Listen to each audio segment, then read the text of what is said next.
Sejam mais uma vez bem-vindas e bem-vindos ao nosso canal A Literação. Hoje é sexta-feira, dia de resenha à literação. Bom, o livro que eu vou trazer para a resenha de hoje, eu tenho com ele um certo laço afetivo. E vocês talvez entendam por quê. Trata-se do livro Doce Perseguição, de Janete Fontes, que eu tenho aqui, ó, na minha mão, e que vocês estão vendo aqui. Na verdade, vocês estão vendo aqui com outro nome, com o nome de J.F. Soran. Porque a Janete Fontes, em 2017, ela resolveu adotar, para os livros dela que tem uma pegada mais de romance policial, o pseudônimo J.F. Soran. E os livros que têm essa pegada de maneira menos forte, ela continua assinando como Janete Fontes. Como o Doce Perseguição foi publicado pela primeira vez antes de 2017, né, a primeira publicação dele é de 2012, então esse que eu tenho aqui ainda está como Janete Fontes, esse impresso. Mas se você for buscar na Amazon, por exemplo, né, a edição em e-book da Amazon, que é mais atual, já está como J.F. Soran, que foi a capa que é a capa que você está vendo aqui, tá?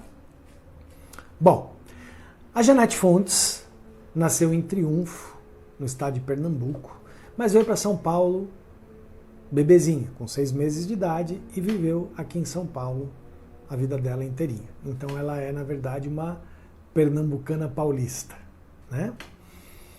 Ela apareceu no cenário literário brasileiro a partir de 2008, quando ela publicou o primeiro livro dela. Ela tem hoje 6 livros publicados. E a Janete Fontes, ela faz uma literatura um pouco explorada aqui no Brasil.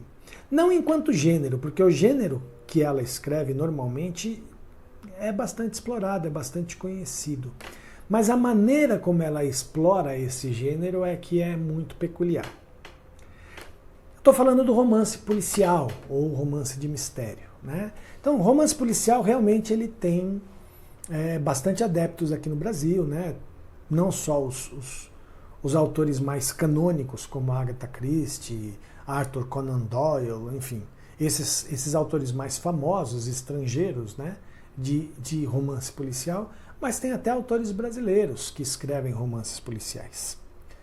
Só que a Janete, ela escreve um romance policial dentro de uma pegada um pouco específica, porque alguns livros dela, Doce Perseguição é um deles, tratam dessa trama policial, mas a partir da ótica da violência contra a mulher. Então, Doce Perseguição, por exemplo, fala de um feminicídio. Bom, o livro foi publicado pela primeira vez em 2012, pela editora Giostre, de São Paulo. E é o terceiro romance escrito pela Janete. A história de Doce Perseguição gira em torno da figura de uma mulher jovem, de 23 anos, chamada Graziella. A Graziella, na adolescência, perdeu os pais e o irmão mais novo num acidente de carro, né? Eles faleceram num acidente de carro, e a Graziella então foi viver com a sua irmã mais velha, a Helena. 2 anos depois desse acidente que vitimou os pais e o irmão mais novo, e que ela está morando com a Helena, a própria irmã dela, Helena, é assassinada, ao que tudo indica pelo namorado, Felipe. Com isso, a Graziella passa a morar com a tia e com o primo e depois vai viver um tempo fora do Brasil. Depois de 8 anos, ela retorna ao Brasil em busca de vingança. Ela ficou sabendo que o Felipe, que tinha sido condenado pelo assassinato da irmã, tinha saído da prisão. E ela então começa a arquitetar uma vingança, um plano de vingança, para poder fazer com que o Felipe pagasse pelo que ela fez. Ela não acha justo o Felipe ter saído da prisão. Só que tem um grande problema. Desde adolescente, né, da época que ela vivia com a irmã, a Graziella é perdidamente apaixonada pelo Felipe. E agora? Como é que esse plano vai ser concretizado? Então a trama do livro está aí, né? A trama policial ou de mistério do livro está aí. Felipe efetivamente matou a Helena ou não? Enfim, como é que a Graziella vai lidar com essa coisa da paixão que ela sente pelo Felipe e ao mesmo tempo querendo que o Felipe pague pelo assassinato da irmã? Né? E agora, como é que a coisa funciona? Bom, o livro ele tem uma estrutura dividida em um prólogo e 4 partes. E isso possibilita que a narrativa da história faça recuos e avanços temporais e espaciais muito livres, né? Então, a gente está lendo uma parte, né?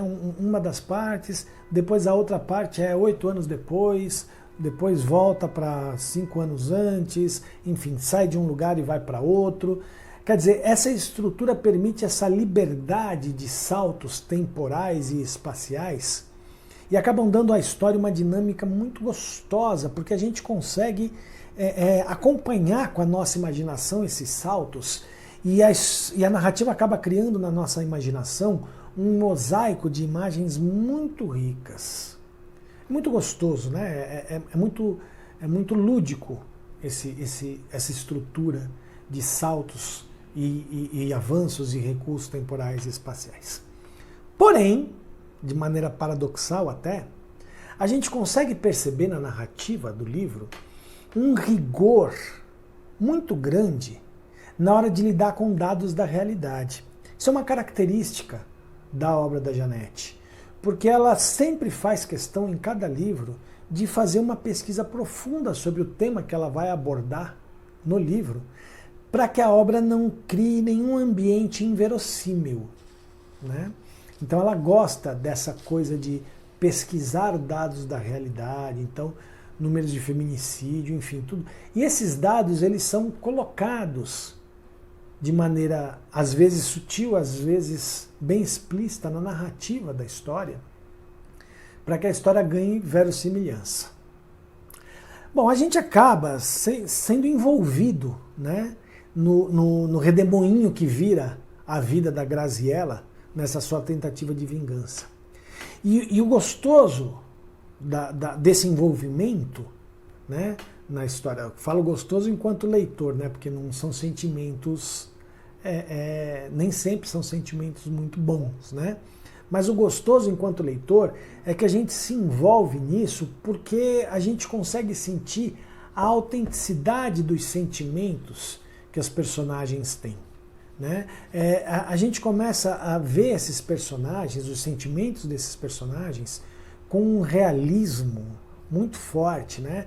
Fazendo com que a gente imagine que essas pessoas poderiam estar ao nosso lado, ser nossos vizinhos, poderiam ser pessoas até da nossa família, né?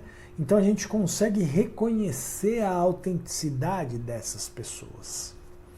A trama de Doce Perseguição, como eu disse, ela é tecida de uma forma muito lúdica, né? Mesmo tratando de um tema tão grave como é o caso do feminicídio.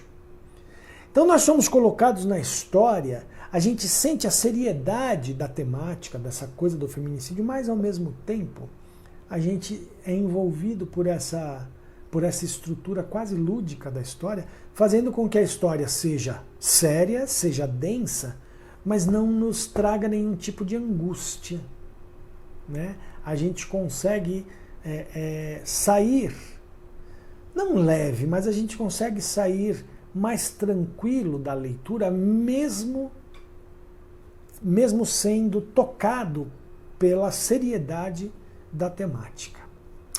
Bom, eu li outros livros da Janete e sei que os livros dela, em geral, possuem essas características, né? Essa coisa da liberdade de narração, aliada a essa preocupação com a verossimilhança dos dados da história, essa trama de mistério bem tecida e que nos surpreende em algum momento, né? Então, Doce Perseguição tem as suas surpresas, não necessariamente no fim da história, às vezes no meio, às vezes, enfim.